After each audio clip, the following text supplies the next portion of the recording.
welcome to Linguistics After Dark. I'm Sarah. And I'm Eli. If you've got a question about language and you want experts to answer it without having done any research whatsoever, we're your podcast. Settle in, grab a snack or a drink, and enjoy. Hey Sarah, how's it going? Going okay. How are you? Doing okay. This is weird because we saw each other this morning. Sarah came over yesterday to help me move into my new house, which is very nice. Yes, it is a very nice house. I actually have a question. Yeah? So I told a story at CrossingsCon 22 about the word that my friends and I made up, Schadenfreude. Yes, to I remember. Describe this particular sensation. And one of my colleagues asked me the other day, or was just saying that, like, he's been on a quest for like 10 years to find a language that has a word for this particular feeling that he hasn't found a word for yet. And so I thought that y'all might enjoy the puzzle of it, and perhaps one of our listeners knows a word that would fit the bill here. He was talking about this thing where people misunderstand the underlying intention of an action. He's like, the example he always thinks about is when your friend says, hey, you want to come watch like some movie? And you're like, I hate that movie. No, I don't want to come watch that movie. But the point is not less that they want to watch that movie and more that they just want to hang out with you. So they've like skipped over the like let's hang out and tried to suggest something specific because that's like a better way to make a plan than like let's hang out sometime. I miss you. Yeah. Or like when people just go and, you know, hang out and play pickup basketball or whatever, and there's the one person who shows up and just goes all out like they're at the Olympics, and everyone else is like, it's not actually fun to play with you because you're trying way harder than everyone else is because you've missed that the point of this is to just like hang out. Yeah, although I kind of feel like that's a little different, where the first thing is like, it's just kind of sad, you know, like you could have had like a really cool time and instead it's just two people trying their best to like have a good time, and instead there was like some missing element. I feel like the second one is like, yo, Frank, chill. Like, this is a pickup basketball game in a park somewhere. I don't know. There's something on the tip of my tongue about the sort of missed communication, you know, passing in the night kind of a thing. But I don't know. I'm just probably a very long German word for it. Well, I figured that our audience enjoys that sort of conundrum and might know the very long German word or other such term. So there's probably, I feel like, you know, somewhere in the sociological or psychological literature, there's probably something like oblivious literalism. It doesn't quite cover the basketball game scenario, but I feel like that's a little bit different. I think that is a different scenario than like somebody suggests something that is overly specific with a subtextual meaning, and you just miss the subtext and you respond to the literal. Defaticization? I guess they're not really phatic, are they? No. No, but Also, again, that feels like yeah. the right genre of, like, it might not be the right specific term, but it's close. Desubtextualization. super textualization. Involuntary textual meaning raising. All right, we should come back to this next month. Let it simmer. Whatever it is, I'd really like to have a word for that. Seriously, listeners, if you have a word for this, send it on in, and we will credit the best ones on the podcast. Hey, by the way, Sarah, what you drinking today? I'm drinking a raspberry lemonade soda. What are you drinking? I have a Fest beer by Notch. You know, it is winter, and so it is time for the darker beers, although Fest beer is kind of on the other side of winter, but get a nice little... See how the new microphone does with the can open here. All right. Well, before we get into language thing of the day, we do have some notes from last episode. Sort of. Well, it's less notes from last episode and more a response question on Spotify that we want to address because Spotify doesn't have comment replies yet. I didn't even know that Spotify had comments, so this one is new for me. They introduced a thing where it's like a Q&A. You can ask a specific question at the end of each episode. And some people have been responding to them, and other people have been just using it as a place to say a thing unrelated to the question that we ask, both of which are fantastic. So, Sydney Fisher asked, with babies absorbing sounds even without learning the language, when learning a language as an adult or as a non-infant, would it be good to listen to that language even if you weren't actively trying to comprehend it? I feel like the answer to this is an unalloyed yes. Agreed. Like, immersion is the best way to learn a language, and a lot of times people think about that as, like, go to a place where everyone speaks that language, or, like, only talk in that language for a while. But there is something to be said for surrounding yourself with what that language sounds like. Yeah. And obviously understanding it is eventually the goal, but don't only listen to nursery rhymes because that's the only thing you understand. Yeah, I mean, you want to internalize the rhythms of the language, the sounds of the language, like, especially if you can get stuff that is closer to unprepared speech. So, you know, like TV shows are good for this. Podcasts are even better because, you know, or YouTube videos, that kind of thing. Because if people are speaking off the cuff, you get all of the filler sounds and repairs and tones and stuff that may not be affected by an actor putting on a character. But just in general, like, even if you're putting a movie on in the background or something like that, yes. Yeah, do it. Listening to music in your new language is also a really good idea. I think you're probably not going to get the thing where, like, babies' phonemic inventories expand to what they hear before they start doing active language learning or language production, I guess. But it will give you a sense of what the language is supposed to sound like. And that, even that can be like, that can be good for just, I don't know, getting used to what things should be like. You know, languages have different rhythms, they've got different feelings. Like, you can fake your way through the language when you start getting a little bit better at it. If you just kind of like fake it till you make it. This is a cool question. Thanks for posting it, Sydney. Indeed. If you're listening on Spotify, go on and, I don't know, post some more interesting questions to us. We'll put them on the list to answer during the podcast. Indeed. And YouTube comments also. Yeah, YouTube comments are great. Or, you know, send us an email or an audio thing, but we'll get to that in a second. First, we have to learn a language thing of the day. Sarah, do you have a language thing of the day that you want to teach us about? I do. Today's thing is noun cases. So, is that noun classes? Noun cases. We'll do noun classes another time. So, we've been talking about verbs and voice and thematic roles and the ways that all of these different bits of information collaborate together in the syntax of a sentence. And noun cases are forms of a noun that indicate the grammatical role that that noun or pronoun has in the sentence. And they often overlap with the thematic roles we've talked about previously, things like agent and patient. But they're different because, as we talked about when we were talking about agent and patient, you can have the agent of the sentence be the subject or some other part of the sentence, and you can have the patient be the subject or some other part of the sentence. So noun cases basically mark how the nouns are meant to interact with the verbs and with the rest of the sentence. So, for example, Proto-Indo-European historically had 8 noun cases. Most modern languages in that family have fewer than 8 cases left, but a lot of them have some. English has 3, which we basically only see in pronouns. Does English have 3 or does English have 2? English has 3. I assume you're talking about nominal, accusative, and dative, right? No. Or nominative. Nominative, genitive, and dative. Nominative, genitive, and objective. Oh, yeah. Okay, cool. That tracks. Yeah. So... Forgot genitive was a case because we do it weird in English. We do.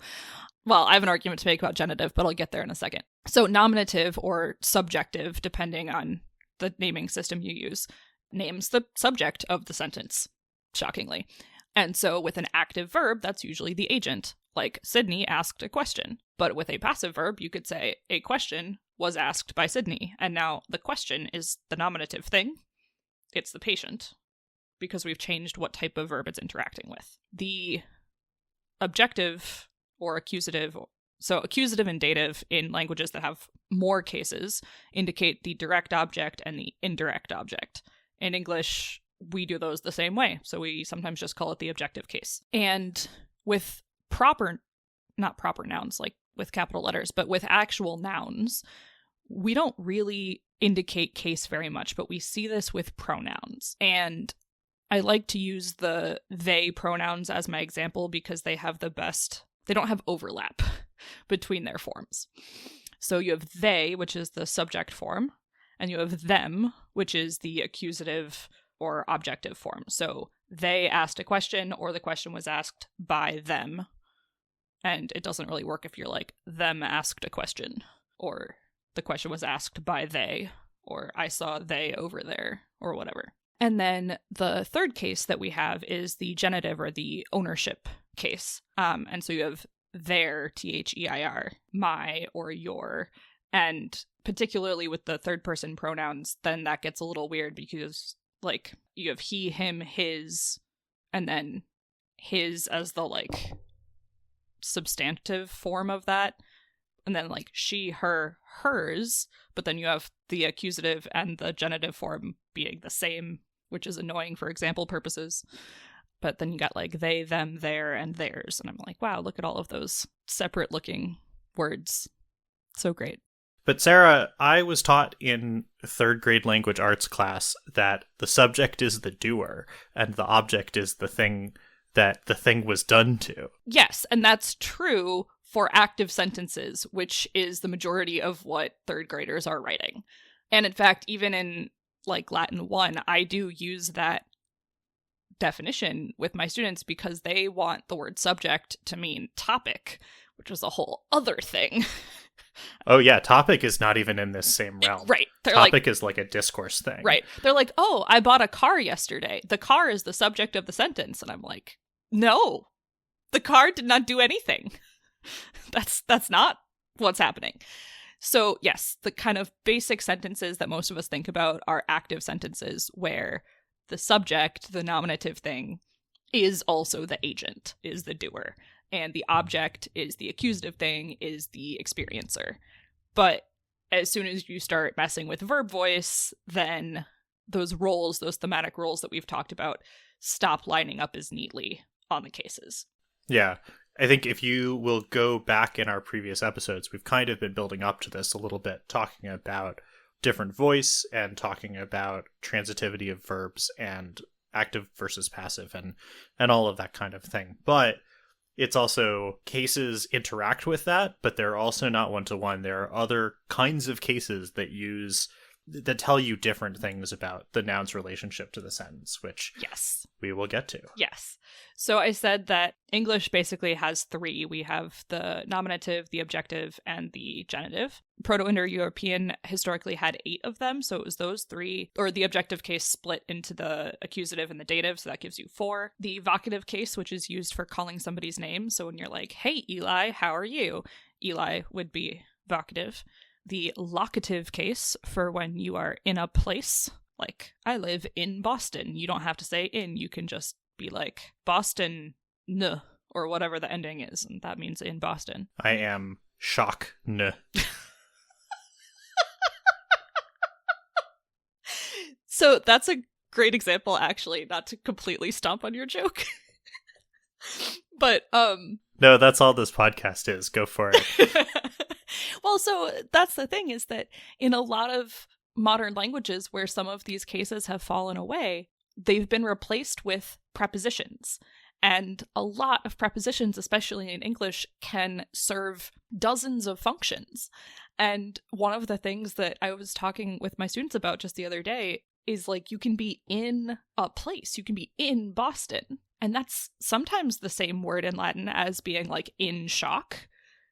But also, there are ways that if you phrased it wrong, you would be like, yes, I am inside of shock. And you're like, what? Or like, to write something with a marker is different than to write something with a partner.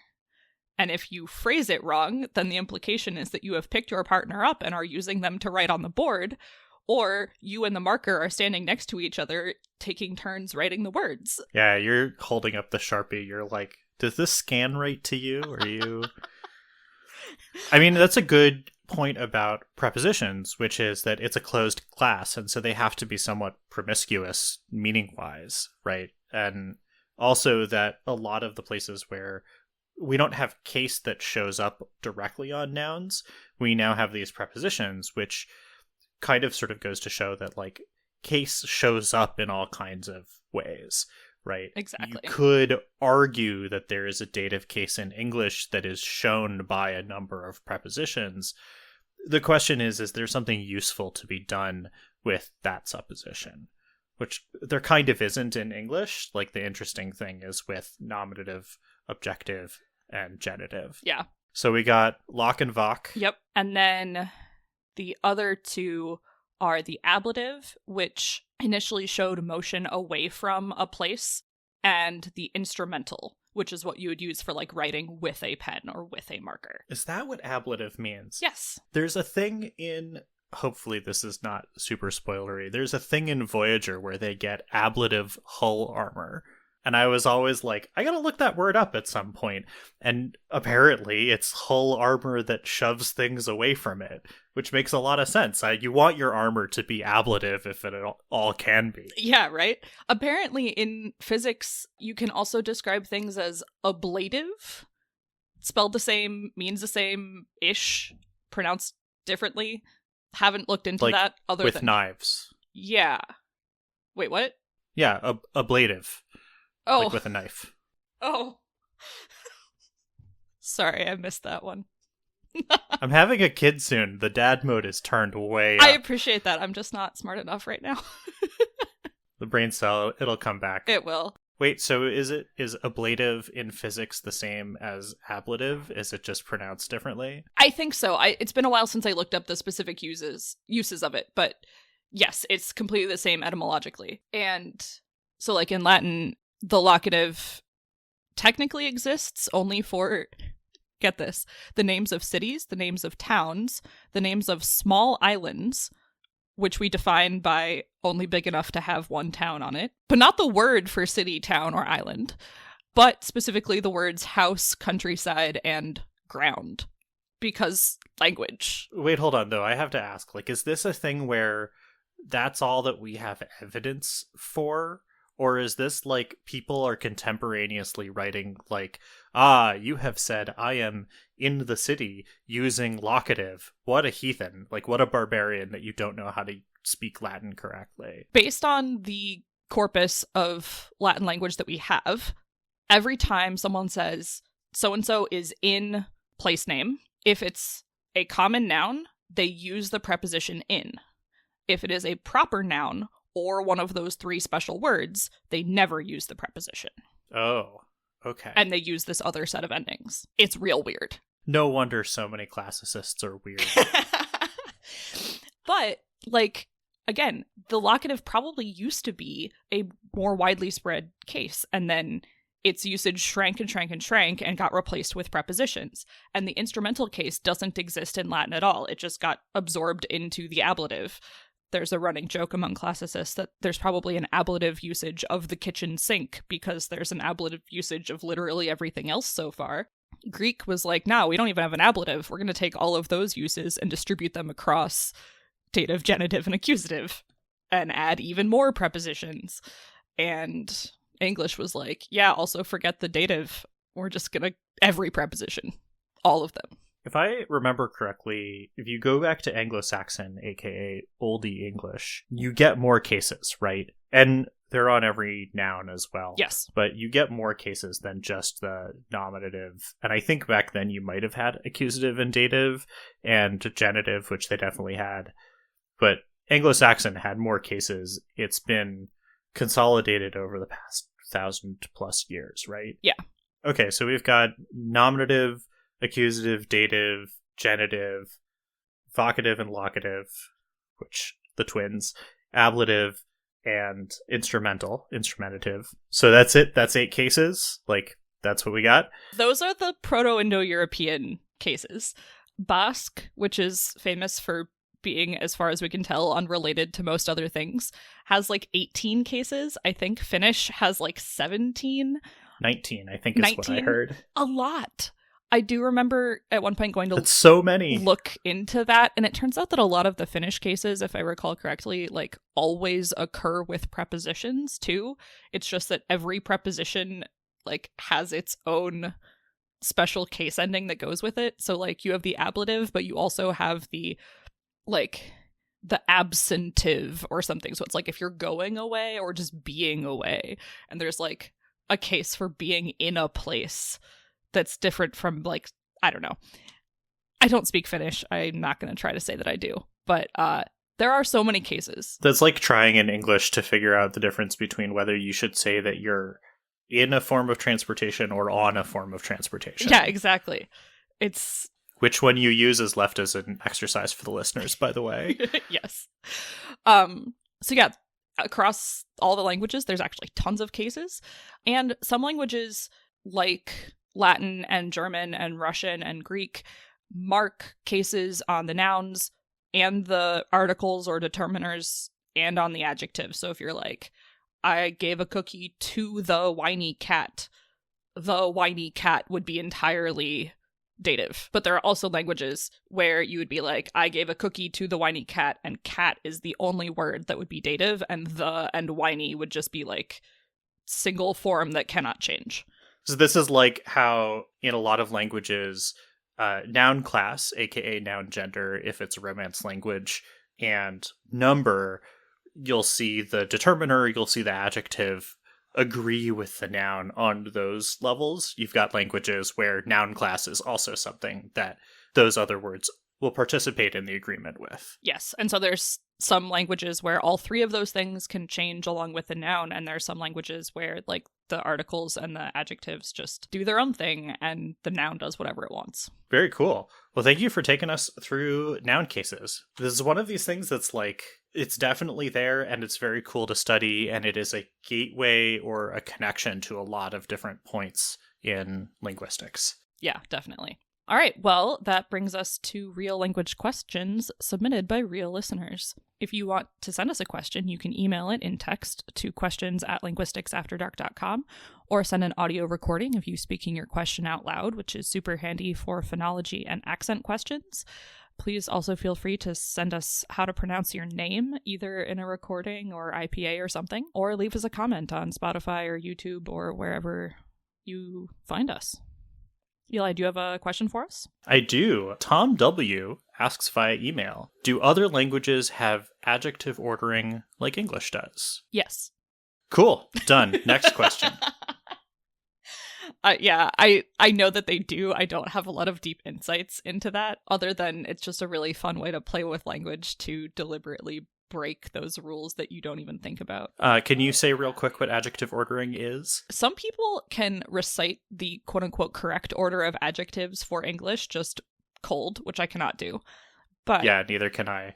But consider the fact that if I said that I owned 7 large, shiny, green, fuzzy sheep, that would be a very weird thing to own, but it sounds grammatical. But if I own green, fuzzy, large, 7 shiny sheep, I had to really struggle to even say that, because it breaks every instinct in my brain. Yeah, definitely. And I think this is something where it's super far down. It's so far like, there's down. a lot of grammatical things that you can break in like language play, and you can do language play to break this, but I think it's so ingrained that people really don't even know it, and also it's so deeply ingrained that a lot of people wouldn't be able to examine it. Like, there are things out there that will say what the classes of adjectives in the order are, although there are a bunch of cases that break that as well. So it's not 100%, it's not every single case, but it is kind of a very strong guideline. Yep. That things sound very ungrammatical if you have a red big balloon and not a big red balloon. Yeah. I will say the one I'm pretty confident on is that if you're going to name a specific number of something, that has to be first. First or very early. Or maybe second, yeah. But like, you can have 7 green, big, stupid balloons, and I might be big, stupid, or green, big green. I could go think about that, but as soon as you put 7 later into the list, I'm like, nope. Yeah, although there is some evidence that numbers might sort of count as a different part of speech. Ooh, I've never heard that. I have seen numbers as a cue for quantitative or quantifier There's other definitions of quantifier out there as well. So Sure. if you're thinking that's not a quantifier, like, don't get that confused. But I have seen some suggestions that number isn't an adjective or acts as something that is slightly different than an adjective or something like that. Sure. I can definitely see. I mean, think about languages like Spanish and French, where the word for one is also the word for like, Yeah, exactly. It overlaps with the determiners. Yeah. Yeah, and this would be a case where it is often used sort of in substitution for a determiner. Right. And I mean, frankly, there also you're like, oh yes, the 7 green pigs. And if you're like, green 7, the pigs. No.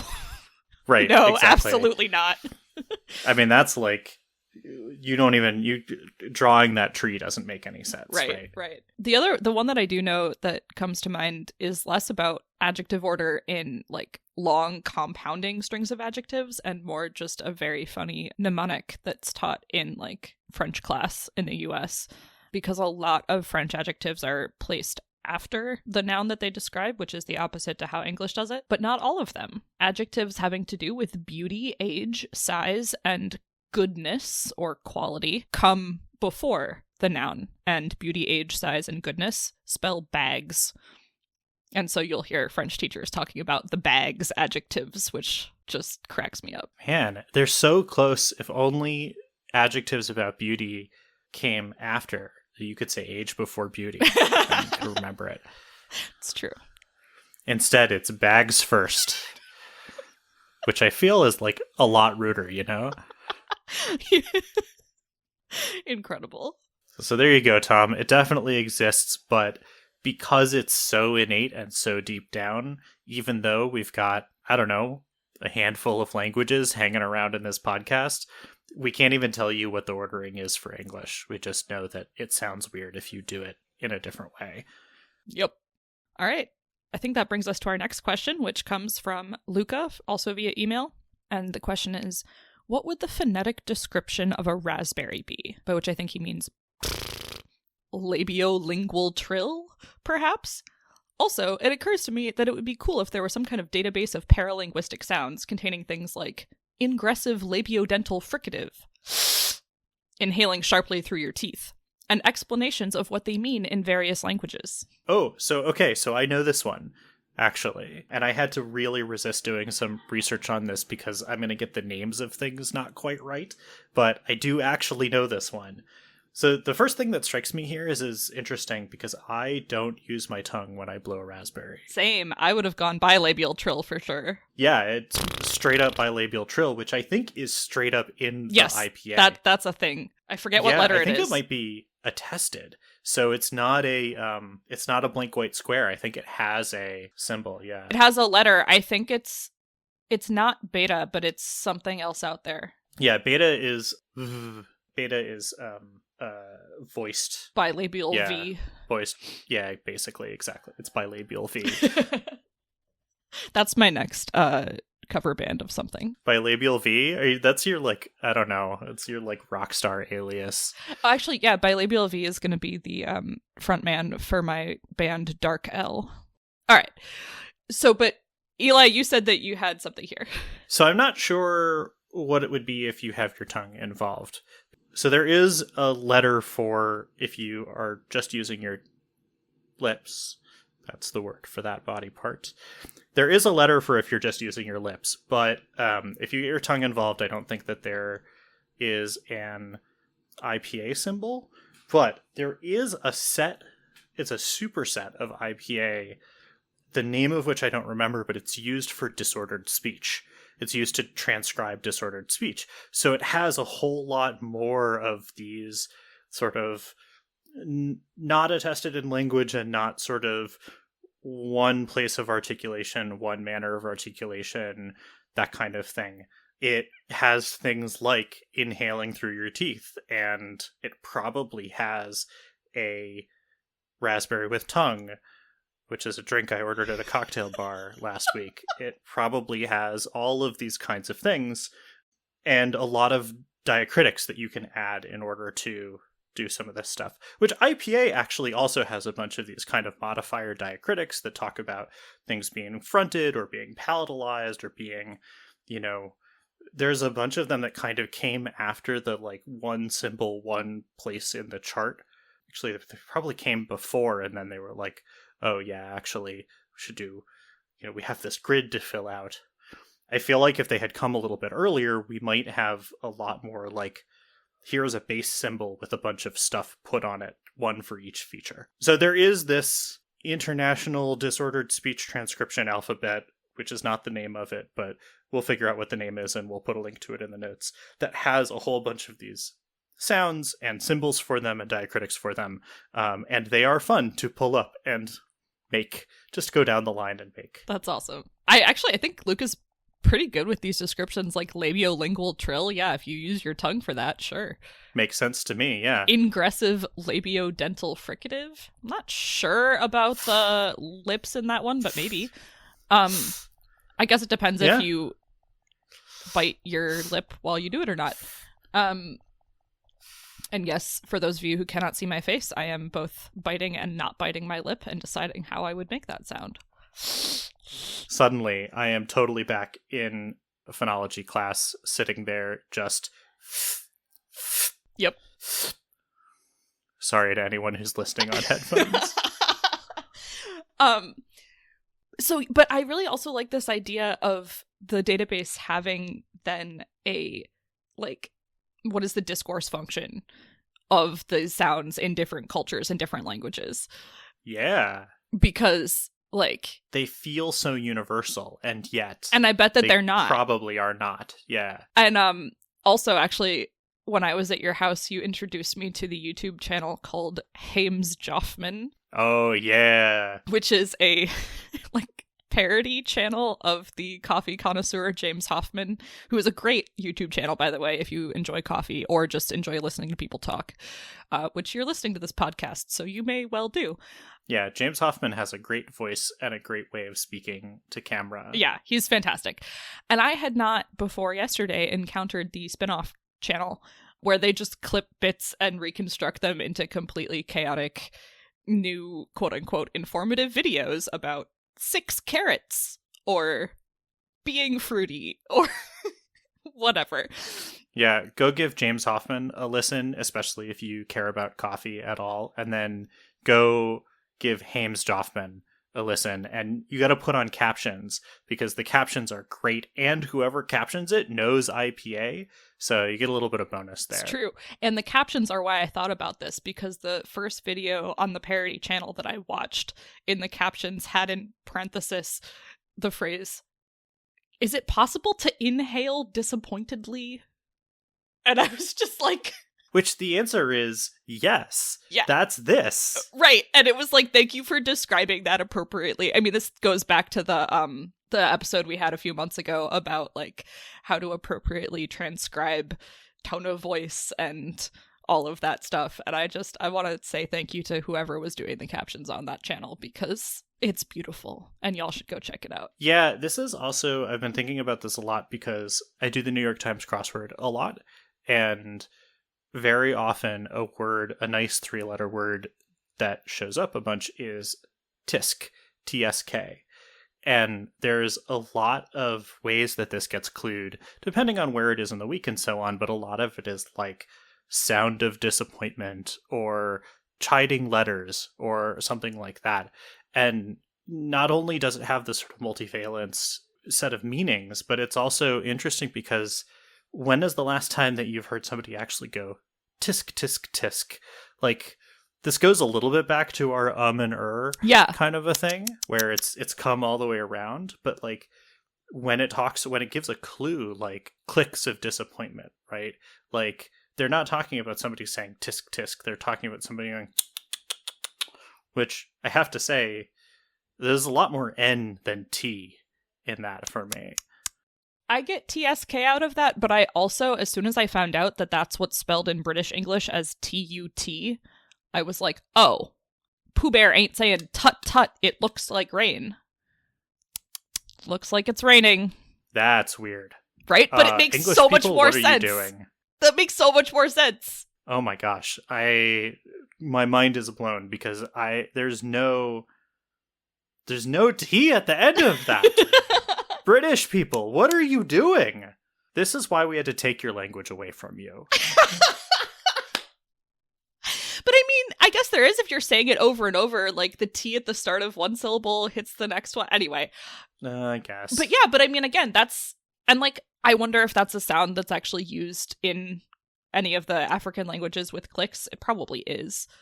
Oh, it definitely is. But that's not a linguistic sound. That's not a phoneme of words in English. Correct. But it is a meaningful sound. And so I want that in this hypothetical database that Luke has described. If any of you listeners know of such a database, please hit us up. Very cool. Yeah, I actually wouldn't be surprised if there's a database or maybe a paper or something out there that has some of these transcriptions and has, probably for a pretty limited set of languages, but has these meanings. Yeah. Cool.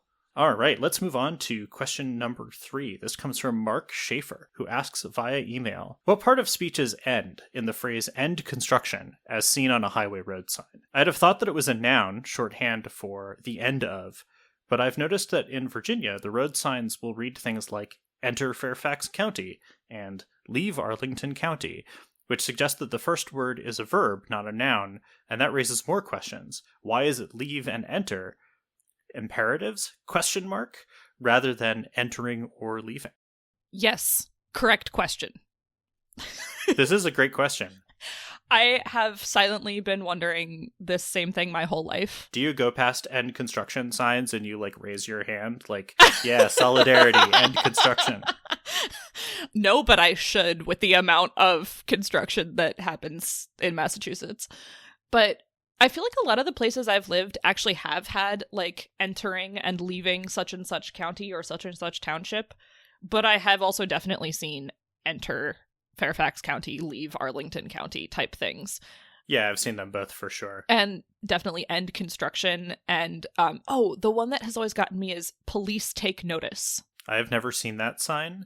It's not less a road sign. I think it's more like on shop doors. But I'm like, is this a statement that generally they do? Or is this a request that they should? Like, is that an imperative or not? Oh, interesting. And there's no, it's just 3 words. There's absolutely no context of, it's usually like, you know, no trespassers or no solicitors or whatever. Police take notice. And I'm like, are you telling them to or descriptive? That sounds pretty straightforwardly imperative to me, I have to say. I think it's just missing a comma. Yeah, but similar with... You got that vocative case on that first word, and then... See, if English had visible case endings and visible verb endings, we would have far fewer jokes to make. That's a really good point to make for this, right? Which is that this is happening because we have so much zero derivation or so much zero inflection in this case in English that you have this like end construction. This is also, by the way, this is a problem for people who translate software where there's a lot of buttons and instructions in English. I guess they're not really, instructions are straightforwardly imperative, but like buttons that are not clearly imperative, and so they get translated in all kinds of ways that take a lot more circumlocution in other languages. Yes. And you also get buttons that are just like nouns, where it's like... report. Yeah, and it's like, right? Is that a button to make a report? Like, you should translate that into the word, like, a document? Or should you translate that into, like, file a complaint? Or... Right. Like, the view menu... What is the view in, is it the verb view? And if that's the case, like what? Right. I'm actually looking right now on Google Docs, right? File, edit, view, insert, format are all zero inflection, zero derivation nouns and verbs.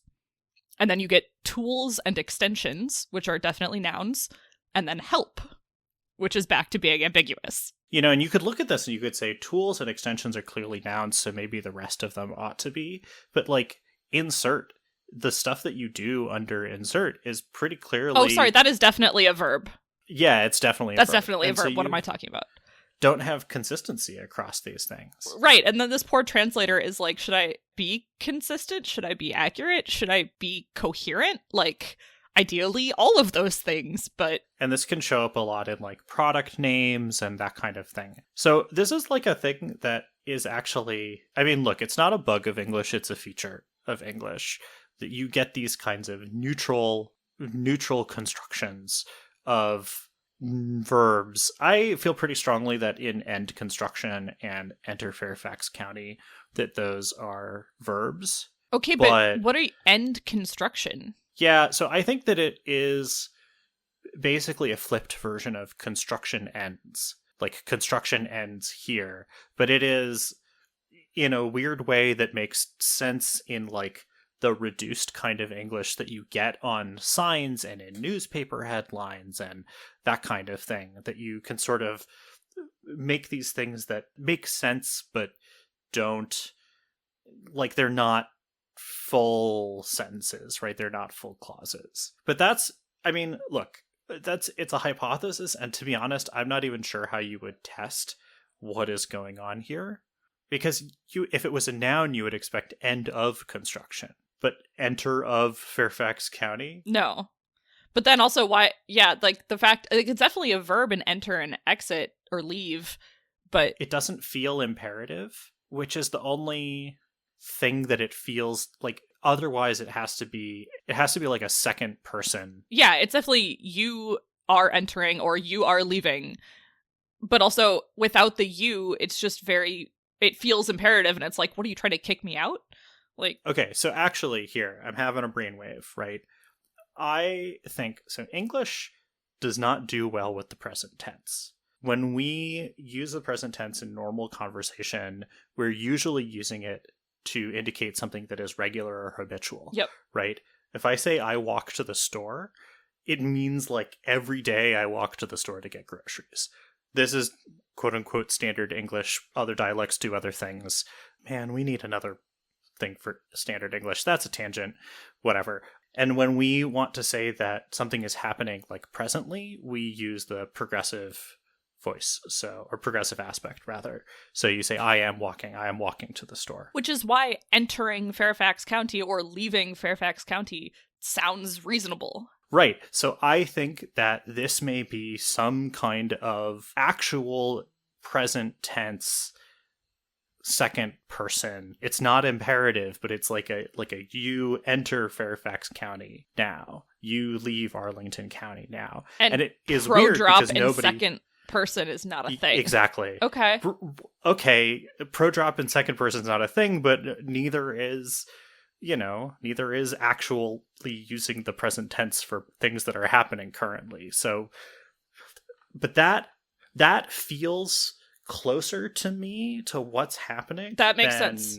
Imperative here. I don't like it, but it makes more sense as a motivation than the imperative, like, enter Fairfax County or else. Yeah. I don't know why they have phrased it this way. It may just be that it was quicker to paint the sign. Yeah, and it probably also depends on, like, the size of the sign and how big you want the text to be, because if you add ing, that's 3 more letters, all those things. And who knows, if it's Virginia, like, maybe that sign was originally put up in the 1600s and, like, they have just copied whatever it said for the last 400 years. That's entirely possible, yeah.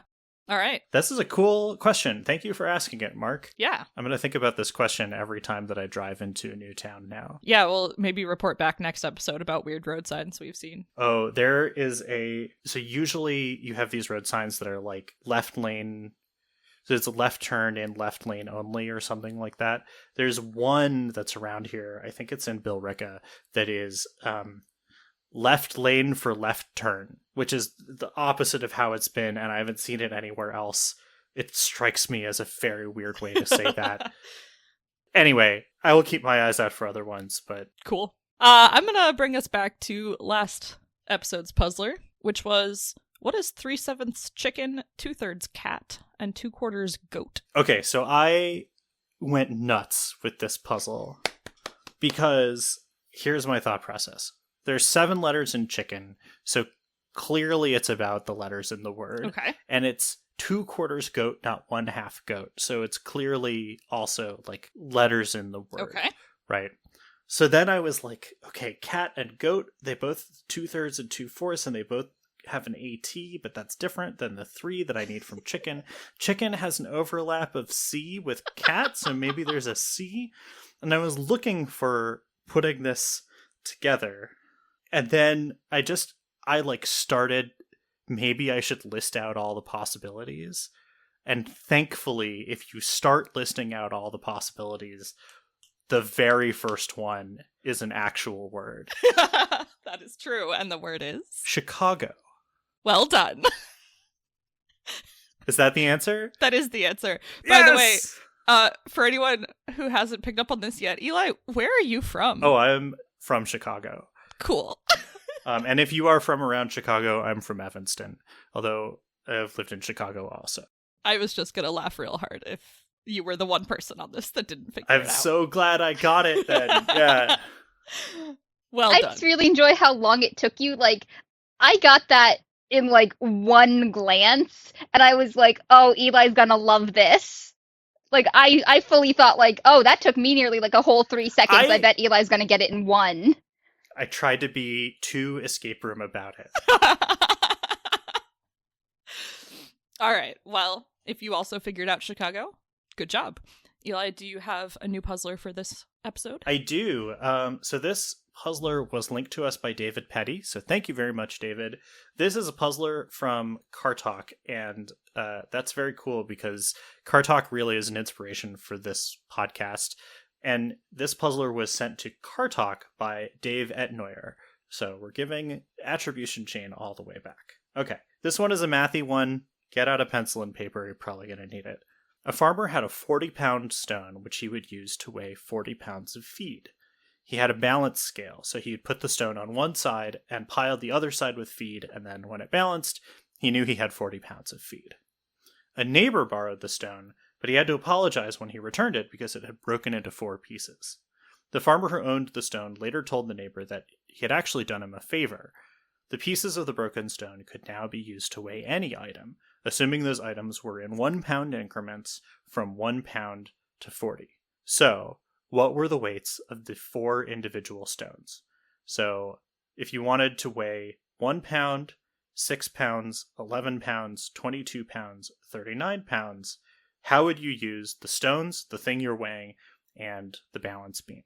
So basically, you need 4 individual weights whose sum adds to 40 that you can use on a balance scale to weigh any item that weighs any number of pounds from 1 to 40.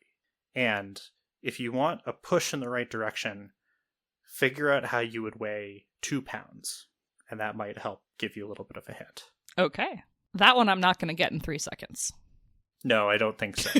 But this is a cool puzzle. Yeah, I'm going to enjoy this. This is a little bit like those puzzles where it's like, what is the fewest number of coins that you need to pay for any number of cents from 1 to 99, which is another cool puzzle. It's a bonus puzzle. We used to have to answer questions like that in like elementary school. It was like, what's the smallest number of coins and bills to give change for X, Y, and Z? And I was a little shit, and I said to my teacher one time that the most number of coins and bills was if you gave it in all pennies, so you'd get like 462 pennies, and she was like, if anyone tried to give me 462 pennies in change, I would just let them keep it.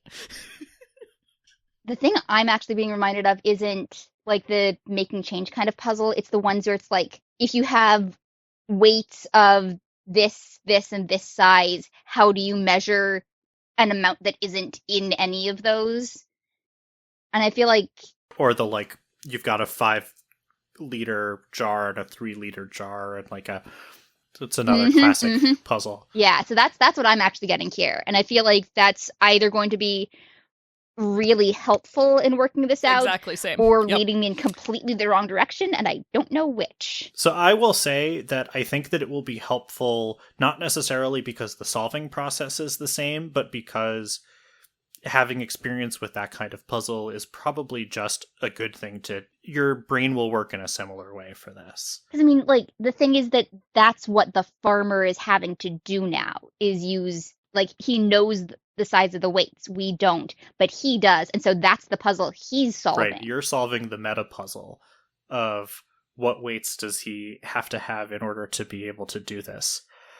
It's also kind of like the game 24, wherein you get 4 different numbers between 0 and 9, and you have to use plus, minus, divide, and times to make the number 24. It's starting to get a little bit further afield here. Yeah.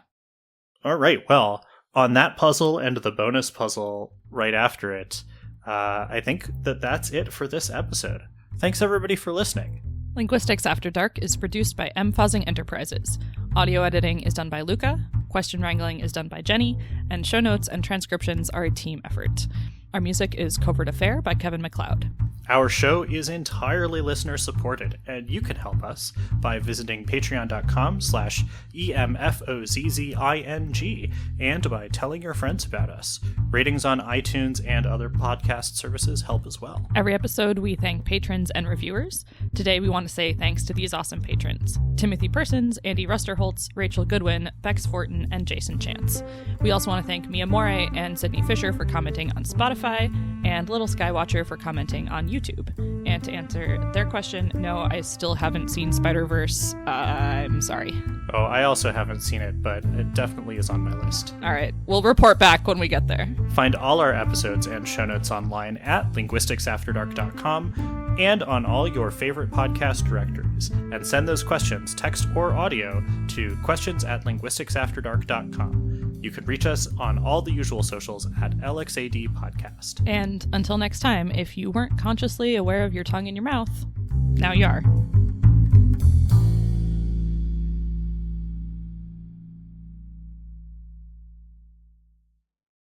Are you getting it if I do it?